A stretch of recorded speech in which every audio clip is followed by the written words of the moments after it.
Okay, hello and welcome everybody to the Chakra Meditation Podcast. Today, I'm really delighted to be joined by a beautiful yoga and meditation teacher, Khadine Morcom. Now, I met Khadine in May when she was hosting a beautiful yoga retreat in Morocco, just outside Marrakesh, earlier this year. And she and her partner are actually incredibly wise and have this beautiful way of teaching yoga and teaching the wisdom around yoga. Now, Khadine has just completed a master's degree in yoga and the traditions. And we're going to talk about her specialist subject today, Khadine. So welcome and thanks so much for joining me. Thanks, Rosanne. It's great to join you and nice to see you after all the time. Yes, so we're going to talk about the Dāśa Mahavidyas today. So this is a course that I run, a one-year immersion. I actually didn't write about them in my master's degree. I thought all the way through the degree that I would, of course, write my dissertation on the goddesses, but I didn't in the end. So that's another subject, maybe something we can talk about another time. I wrote about the role of sleep in yoga and meditation traditions. Oh, wow. Excellent. Yeah. So, but the Mahavidyas, so they are tantric deities, goddesses. There's 10 of them in this form, although earlier incarnations may have had more. There are different references to having more of these goddesses, but the incarnation that we're talking about now, the 10 goddesses that come together, came together around about the 10th century.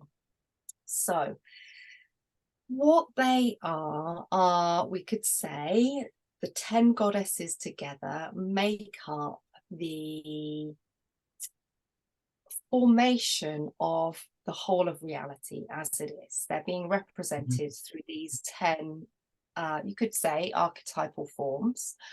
And so what I do with this course basically is introduce people to the 10 goddesses, and we'll go through we spend a month to 6 weeks with each goddess. So I run the course over a year, and what I'll do with each goddess is we'll have a meetup session where we go through learning about her iconography, her mythology, her symbolism. We do some practices with her, mantra and meditation practices.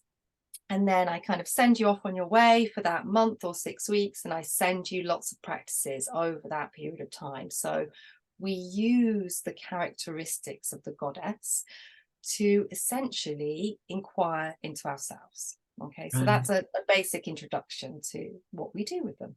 Okay, so I mean, we all know, the term goddesses is so widely used now. You just meet your friend and you go, oh, you're absolute goddess, and you're feeling fantastic. And as I was just explaining to you before, I went on a goddess weekend recently, which was really just embracing and understanding all the sort of the basic feminine archetypes that we have within us, like the mother and the crone and so on. But this is taking it to a whole new level because this has got all that yogic tradition behind it. And understanding the goddesses, I mean, this is presumably relevant to all life, to all people, and it's not just a female archetype, or is it? Wow, yeah, I'm glad you mentioned that, because often there is a sort of misconception, I think, around what we call the divine feminine. And it's wonderful that it's being used in a way that is empowering women. I know there's lots of teachers out there using this as a form for specifically for female practitioners to get to know themselves and feel empowered within a female form. But the Mahavidyas and the divine feminine, as we would refer to it in the Tantric tradition, is exactly that. As you say, it's open to all people. So it's not that we are separating male and female. And I often like to make the distinction between feminine and female. So there is a feminine quality, of course, here, and we can talk about what that feminine quality is as Shakti, as power. But it is all life is infused with that feminine force, essentially. Yeah. So I do have men coming on the course. It's predominantly women, because I think women are attracted immediately to that idea of the goddess. So I would say probably in my groups, it's probably 80 to 90% women who are on there. But I do have a few forward-thinking men who are brave enough to join, so that's good. But yeah, absolutely, we're looking at something, because inherently this tradition is what we would call non-dualistic. So if we start separating male and female, we're creating a dualism there. So we're looking to have an experience that is non-dualistic, which, in other words, encompasses everything. Yeah. And so in your learning about all these various goddesses, of which I think I was looking up, I had a good look at them before, and I think there's probably only 2 names on this list that I recognize. So there's Kali and then there's Kamala, the ones that I recognize. And then Tara, I don't know, but it's a normal name, so I kind of like, that sounds familiar. But are the archetypes ones that we would be familiar with without even knowing about it? Or is it what they represent that is perhaps familiar to us? Yeah, and what they represent. So between the 10 goddesses, we have a representation really of all elements of, we could say, human experience, but all experience. So there's definitely those archetypes that we will recognize, such as you mentioned, the crone. That's a very common archetype when we're talking about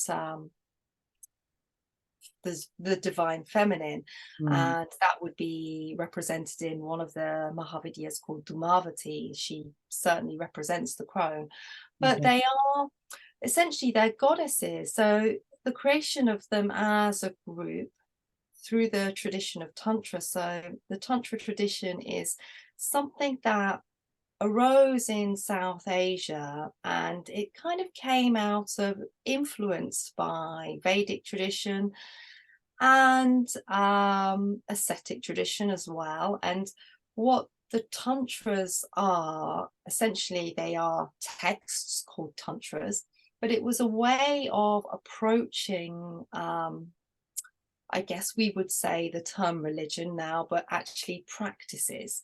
And so there would be actual, you could say, manuals called tantras that describe particular practices, and they're very much based around relationships with deities.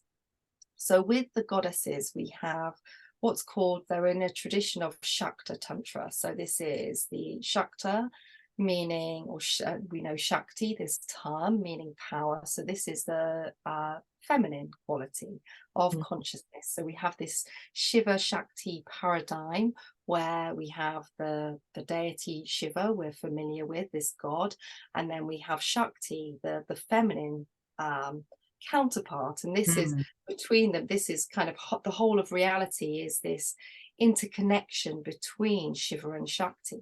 And it's more manifest in form, and Shiva is more what we might think of as the formless reality.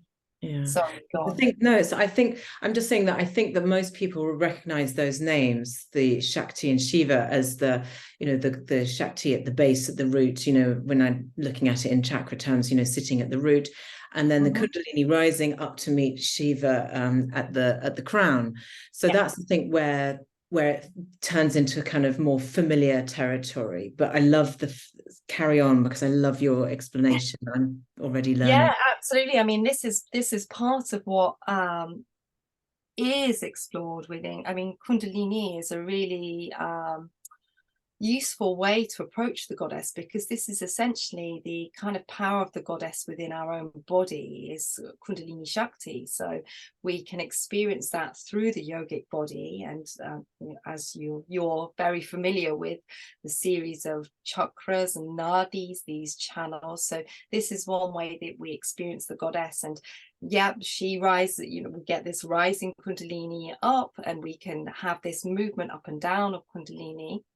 But I think we were talking about, you were asking about the archetypes and the different goddesses and how you recommend, how you recognize them. Yeah. And what we have here is the reason we've got these goddesses, they've come together, is in part the interaction between what we have with Buddhism and, for want of a better word, I'm going to say Hinduism, but that's a whole other dialogue we could get into, because that's a modern creation of the term Hinduism that came out of colonialism. Because when we go back to this era where we have the Mahavidyas created, we just have different sects of Shaivas, so people who worship Shiva, Vaishnavas, Vishnu worshippers, and Shaktas, so people who worship the goddess. And we have Buddhists and we have Jains within India. So we have different traditions. Later on, a lot of these things merged to become Hinduism. So when I use the term Hinduism, I'm just bearing that in mind, just because it's a convenient term. But yes, I am aware that Hinduism didn't exist as a term at that time. So within this tradition, what happened, we sort of get a decline of Buddhism in India, and some of these goddesses get appropriated into the Mahavidyas. So there's a little bit of a mixed, an intertwining of goddesses from what we would say is Hindu tradition and Buddhist tradition. So you mentioned Tara because you know that name. So she is, and a lot of people will be very familiar with Tara as a Buddhist bodhisattva goddess. So green Tara and white Tara, they're very popular Buddhist deities. So we have this goddess Tara appearing in the Mahavidyas. Her form looks quite different, and it has been argued between scholars whether or not it's the same goddess, but her mantra is a Buddhist mantra, so she's clearly been taken from the Buddhist tradition and put into this tradition. And we could say that these things happen partly to, there can be an assertion of dominance through different tradition. It's like, oh, that tradition has that goddess, but we'll take that so we can have her too. So it's quite interesting to watch when we delve into the history of religion in South Asian and yoga traditions, how there is a lot more interaction between these traditions than we would otherwise think. We think of Hinduism as being one thing and Buddhism as being another. But a lot of the practices that come through these traditions, particularly through the Tantra roots, are kind of shared. So we get shared deities. So Tara is shared between Buddhism and Hinduism via the Mahavidyas. Chinnamasta, another one of the Mahavidyas, is very much, she's a Buddhist deity as well. And interestingly, she appears in the first Hatha Yoga text as well, which was in recent years proven to be a Buddhist text. So the tradition of Hatha Yoga was always considered to be a tradition that came out of the Shaiva tradition, Shaiva Tantra, but the first text, the Amrita Siddhi, was a Buddhist text. And part of the reason they know it was a Buddhist text, because at the time it was written, we have this opening paragraph dedicating to Chinnamasta. So it's quite interesting. So we get what we get with, and this is what I really love, because I'm interested in all South Asian soteriology, these traditions that lead to freedom. I'm really interested in the interaction of these traditions, and that they're not completely separate, because actually what I like to practice is something that leads me to a non-dual state. And it's really interesting to sort of see these traditions in a sort of non-dualistic way as well, that actually they're not completely separate. So there is this appropriation of goddesses and this mix of goddesses, and some of the goddesses, they have early prototypes in more indigenous goddesses that you would say are a local goddess to a particular area of India. So some of the characteristics of that goddess get appropriated into the Mahavidyas, and I think it's a kind of way of unifying different areas and different practices into one to bring them together. So for instance, the deity Matangi, who is one of the Mahavidyas, she has an early prototype in a goddess called Meenakshi, which is a South Indian goddess. There's a really well-known temple to her in Madurai in Tamil Nadu, and she is a goddess who's kind of arisen out of this Dravidian tradition, this South Indian tradition. So it's kind of separate from the original Vedic tradition as well. So there are basically these goddesses come together and they kind of take little bits from maybe a really well-known local deity and bring characteristics from older deities within the Vedas as well, get appropriated into some of these goddesses. So there's a real sort of mix of what we meet in them. So yeah, it's very interesting in that. And then when we meet all these sort of mixed characteristics, overall what we meet is different ways of approaching a practice for us to have some form of self-realization. Yeah, so this is what I was going to this is what I wanted to get into. So we're studying a goddess. Now I'm going to take the goddess of this list of 10 that I feel I know the best, and I probably know about 0.5% of what she represents. And again, another goddess that people may well have heard of more which is Kali. So Kali has, she is dark, she is death and rebirth, and she has, she's got skulls and blood, and she's not a pretty picture. And actually what is interesting is when I did a quick scan of like reading up about, just a quick one, and I was like, God, they all come out with really bad descriptions. They're like, they got disheveled hair and 3 eyes, and then gnarly skin or dry, or like they are not pretty. I mean, goddesses that we think of is like, ta-ta, beautiful beauty queen goddess. This is not that at all. So anyway, we'll come back to that. But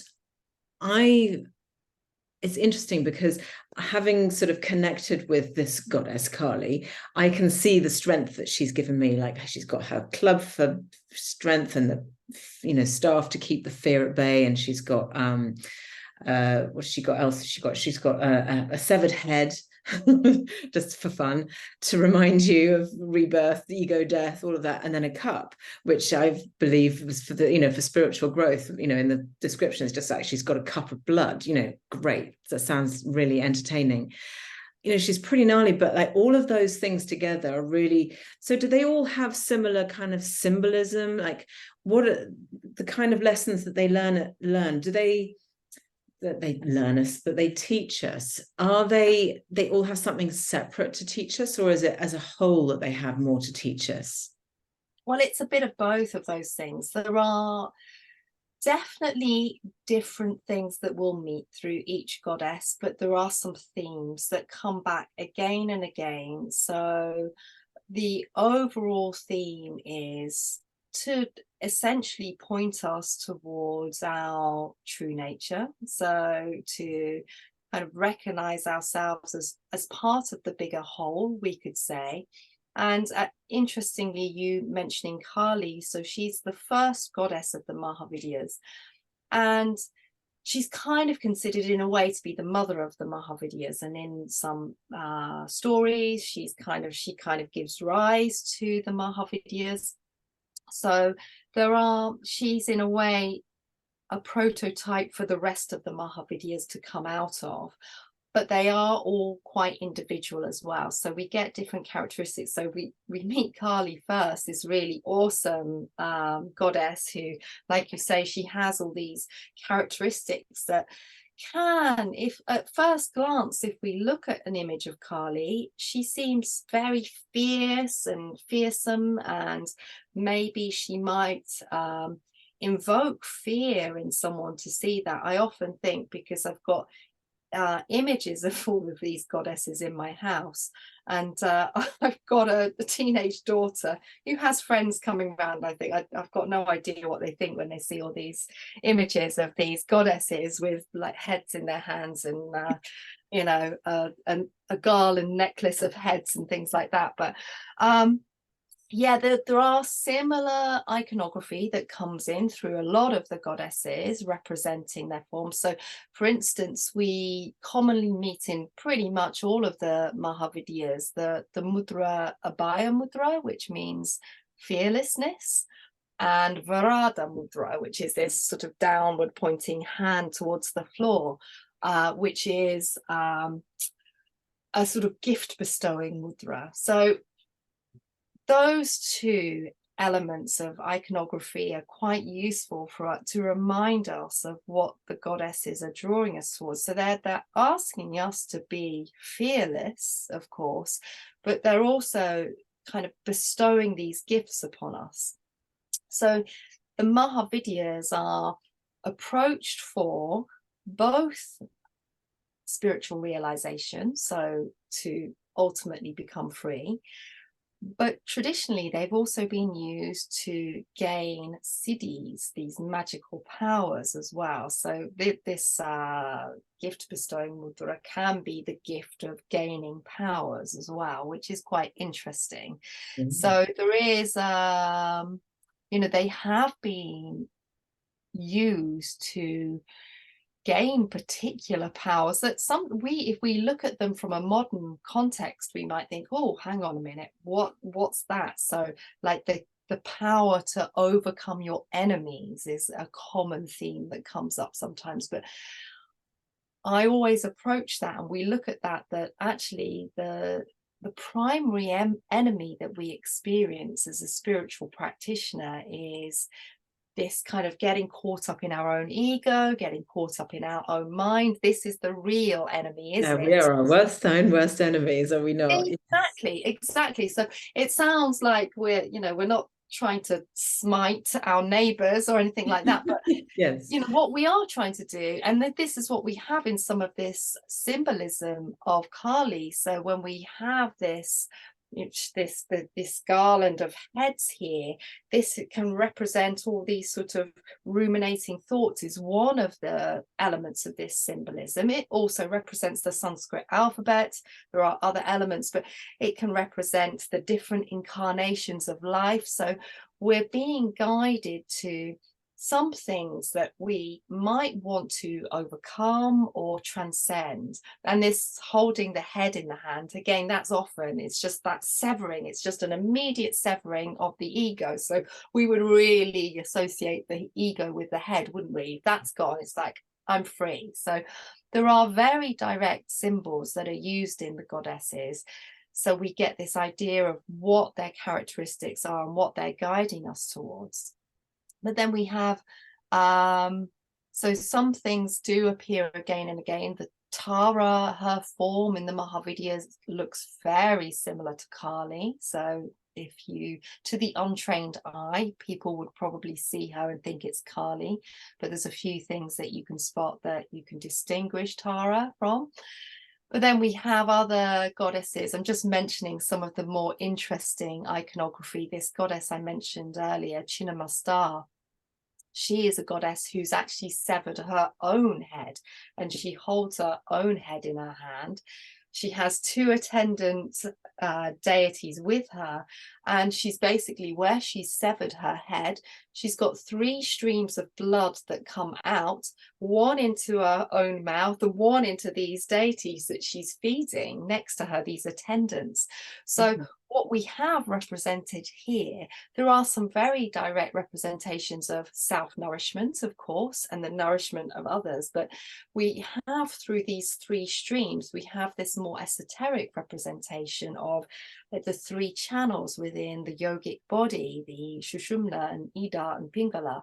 And we have this representation of the blood rising up as a rising Kundalini. So there are direct representations that we meet, but there are sort of hidden representations. And this is very typical of the Tantra tradition, that it lays out particular practices, but some of them are kind of closely guarded secrets that you kind of have to be initiated into traditions to really learn, although not so much these days because most information is available to us, but more traditionally it would require initiation to understand the sort of hidden meanings. Yeah, to get all the symbolism that's there needs, because your average person would look at that image and think, oh, good Lord, what is going on there? But yes, when you say it like you did, it's very clear. What's coming up for me that I'm interested to know is, and this may be a really basic, stupid question, but these, where do all, I suppose this goes for all deities, whether they be Greek or Roman or Hindu or whatever, where do these deities come from? And how did they come to be? Is it just through mythology, through stories? And I know that they appeared first in these tantric manuals, as you call them, these documents. But where were they born from? Where did they manifest from? Yeah, it's a great question. So the earliest deities that we get within South India is within the Vedas. So the Vedas are the earliest texts that we have, and they're kind of considered to be the base texts that modern Hinduism is based on, this Vedic tradition. So the oldest text being the Rig Veda, which current consensus with scholars dates it back to about 1200 before Common Era, so over 3,000 years old. So we do get mentions of some deities, none of the Mahavidyas directly, but there are definitely early prototypes in there that we can see that some of the characteristics of some of the Mahavidyas have been taken from.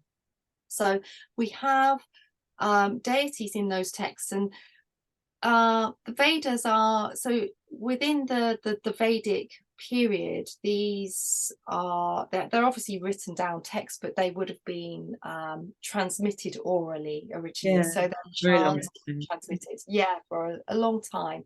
And this tradition was really a sort of ritualized tradition, and often based around the kind of Vedic fire and making offerings into the Vedic fire. So we kind of get this tradition of ritualism, and in that early period, rituals were carried out to get things like, get a better crop, or to gain some kind of power within this life. And then what starts to happen in India later on, so when we move from the Vedas, then we get this tradition of the Upanishads and Aranyakas that come a little later, so around the earliest, around about 700 before Common Era, and we start getting a more, what we would think of as more sort of spiritually aspirational, and that it starts to talk about, like, what is the self? We get these kind of questions about what the self is, and we start getting early references to things like the breath, and we even have references to channels. So we start getting things like that in there, and some mention of deities, not in an overt way like the Mahavidyas, but definitely appears. So they kind of slowly appear. And then we have within what was the Shramana movement, so this is kind of the birth of Buddhism and Jainism, which is in this area of India, which is modern day kind of Bihar area, but it was called Greater Magadha. we get these movements that start to include in their practices the doctrine of karma. So karma being action, and this starts to create this whole system of karma and rebirth. And then this starts to come into this melding of these traditions together. And then we start getting the growth of, I guess, out of all of this sort of coming together, then we get a direct system that, like the Tantra, that comes out, that starts giving us practical ways to realize this, practical ways to escape the cycle of rebirth as well. Of course, we get that through the Buddhist tradition and Jain tradition in their own ways, through meditation practices. But yeah, we start to build something that is a bit more very direct in its approach to what is it we're trying to achieve. We're trying to achieve moksha, or liberation, and how are we going to achieve that? And within that, there's the question about what I am and how we experience I, that is beyond the limited identification of this form that I'm in. So we start getting the explorations of, like, the subtle body starts to come into that as well. So the deities they form part of this because they represent elements of experience. And what we have here, so when we see an image of a goddess, we see an anthropomorphic image, but actually a goddess or a god, so in particular the goddesses, they're also represented primarily by their mantra. So they will have a mantra, and that is as much their form as this anthropomorphic form that we can look at. So when we chant their mantra, that is basically, it's not the mantra that belongs to the goddess, it is the goddess. Yes. And the same with yantras. So these geometric diagrams that we get called yantras, that is the goddess. So from our point of view, if we approach it from that the mantra and the yantra is the goddess, maybe we can intellectualize that, but it may be harder for us to immediately relate to this. So these anthropomorphic forms, what they do is allow us to have a relationship, because we can, I can understand that. I can understand elements of iconography. And if I can see an image, then I can develop a relationship with it. But we could also say, ultimately, they're all formless too. Yeah. Now, I love that. That's such a brilliant, beautiful explanation, because these iconographies, they're the image of these goddesses. They're so intricate and they're so weighted down with so much symbolism that needs decoding and so on. But that helps once, obviously once you know what that symbolism means. But I just love the idea that these goddesses actually just live within the resonance of their own mantra, that they are that resonance. And that must bring them really to life when you're studying them as you do. And actually brings me on really nicely to my next question, which is going to be, so we learn about all of these beautiful goddesses and what they hold, and their archetypes and their everything that they represent within us. But how do you bring that? You're saying that there's lots of practical practices. So what are those? Yes, so what I do is we basically will practice various mantras with the goddesses, and they have lots of mantras. So they have what's called a mula mantra, a root mantra, but they also have many other mantras which will have different amounts of syllables within the mantras. They have a bija mantra, so a bija being a seed syllable mantra. So we're familiar with the seed syllable Om. That's a bija mantra. So the goddesses have their own seed syllable mantras too. But most of the they all have 100 or 108 or even 1,000 named hymns.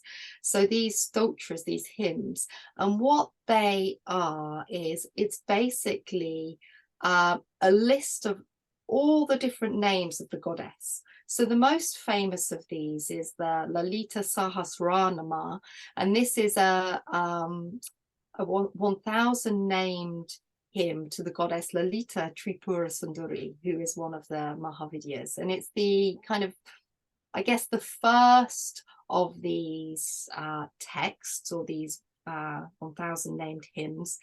It's considered to be absolutely perfect, this particular one, for various reasons to do with the Sanskrit, but I won't go into that now. But they all have these hymns of names. And what those names, or they're sort of lists of names which will list all of these different characteristics they have. Now, what we see, and this is the kind of joining element of these goddesses, why we can see them as being kind of separate elements of reality, but also the same element of reality as well, is that we have a lot of names that are repeated in their hymns. So throughout all of the goddesses, there'll be, you know, they may all be referred to, for instance, as, you know, she who is the power of 1,000 suns, or something like that. You know, we might have a name like that, or, you know, she who is the Mahavidya, for instance, may be one of her names. So there's lots of names that get repeated, and we have, through those names, that mixture of the characteristics that are the fierce characteristics, the benign characteristics. So it's quite interesting that we can relate to the goddesses in these different ways. We can meet these kind of fierce qualities. For instance, if we look at the names of Kali, she's got lots of names that talk about her being sort of bloodthirsty and liking blood, because we have some stories around her with that. So there are some interesting names there, but you kind of have to know the background and to interpret what those names mean. So it sounds a bit like a sort of sounds a bit like a recipe. You know, you've got various ingredients, and then, you know, however you combine them, you create a different. Definitely. Yeah. What's interesting, so I've got some people who've done this course with me for the last 4 years. They just keep signing up each year because they want to do it again.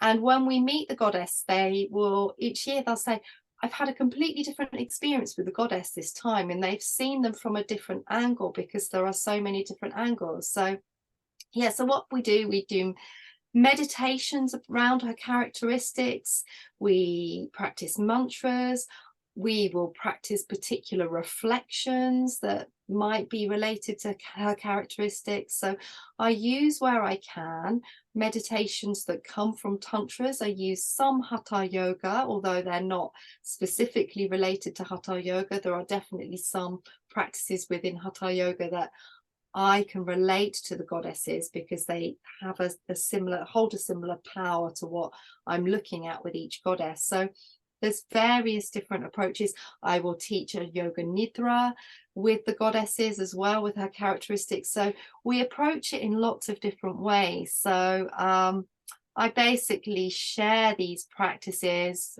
about 2 practices a week, that come through when you're doing a course. So yeah, that's goddess, you're going to get like maybe, wow, it depends, around 10 practices probably to do with each goddess.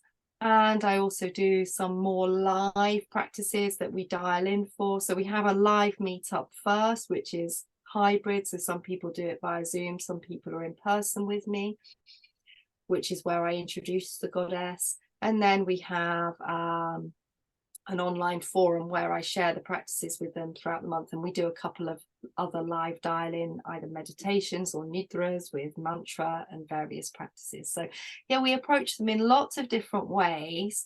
And what has been wonderful about the course as well is that it seems to really awaken creativity in people. I've got, one of my students has written these wonderful poems to each goddess, which she's looking to try and get published at some point. They're amazing. I've got several students who've created their own mantras with the mantras that we've been doing. They've recorded mantras and with different rhythms.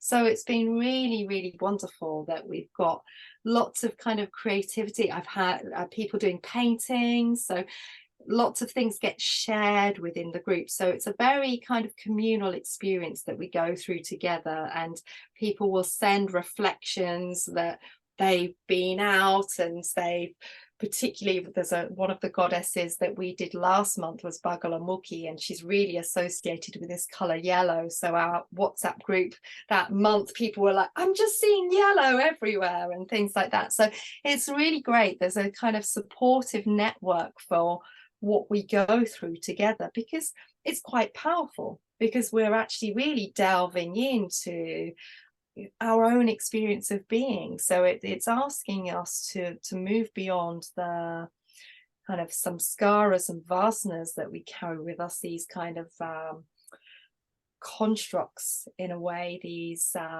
tendencies and traits and habits that we get that kind of form our identity. And we're asking each other to move beyond this sort of limited construct of like being Khadine. What does it mean to be Khadine? I've got various preferences and likes and, you know, thoughts and habits that I do, but I want to expand beyond that. I want to know what it is to just be. So this is how we explore with the goddesses. Gosh, I mean, it just sounds so beautiful. And I know from experience that, you know, any kind of group work, and I've done my fair share of online courses myself and led them myself, and I know that this the community side of things is so special, and to have that support, to know that there's a group there, like if something happens and you go, oh my God, no one else is going to understand this but this group. You know, there's a sense of, you know, you creating a new family as well with that within that group, and you're traveling through the same discovery. And I'm beginning to now understand from what you're saying that how this learning about all the various aspects of these extraordinary goddesses will teach you about yourself, because you will start seeing them reflected in your own life. It's like holding up a mirror to yourself. It's similar to learning about the chakras and learning about what they hold for you. And suddenly you're just like, oh, I see where I'm going wrong. I see what I'm doing here. And this is reflecting straight back at me. And you have all of these beautiful learning moments within just your everyday life. And the whole of life becomes, I can see like the whole life just becomes one big kind of learning, sort of like, oh, how can I relate this? And yeah, I think it sounds so beautiful. So tell everybody how they can find you, where, and obviously I'll have all your bits and pieces in the show notes so people can click on, but just say it now for the sake of us. So I have a website, which I manage myself, so it's very basic. But you can find me at Khadine Yoga, so that's Khadine yoga.com, and you'll find a link to the Dāśa Mahavidyas year immersion course there. So you can also find me through the network called Vajrasati Yoga. So that's the yoga school that I'm part of, and I run a 500-hour teacher training with my partner through Vajrasati Yoga. So you can look me up through that as well. So I mean, I just want to put a little bit of extra, my add in is that Khadine is the most beautiful teacher, and also the meditations that she leads, and she's got the most beautiful voice. I mean, you can tell she's got a beautiful voice, but your chanting, your mantra voice is just, oh, takes you away. So when is your next course starting? So when can people sign up for the next round? Okay, well, you can sign up from now, basically, and I run it with the calendar year. So we start again in January. So we run it through January to December. So there'll be 10 live meetups, they're 2-hour sessions. And then we have all of those other practices that come through. And then I do a couple of half-an-hour dial-ins where we can meet live. I'm thinking of this year doing a little mid-session dial-in, just to have a little informal chat with everyone and how it's going. That kind of happens naturally as part of our Google Classroom and WhatsApp groups, but I think it's quite nice to perhaps all just check in together. So yeah, we can start again in January, and that will take you through to December. So yeah, it'd be great to have a few new people along. So this is going to be great Christmas present. I'm thinking who can I ask to get it for me for Christmas?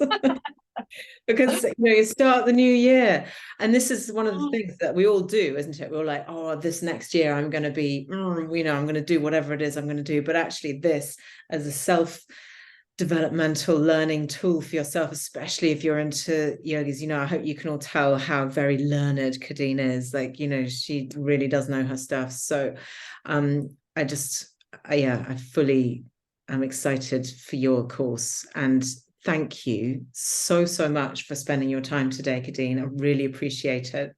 It's an absolute pleasure. It's been lovely to chat to you. It's obviously we could have chatted all day on this, but yeah, hopefully there's enough there to inspire people to at least just go and have a look at the Mahavidyas. Yeah. Tap it into Google and just have a look at those images and see whether or not you feel drawn to them. Yeah, that's wonderful. Thank you. Thanks, Rosanne.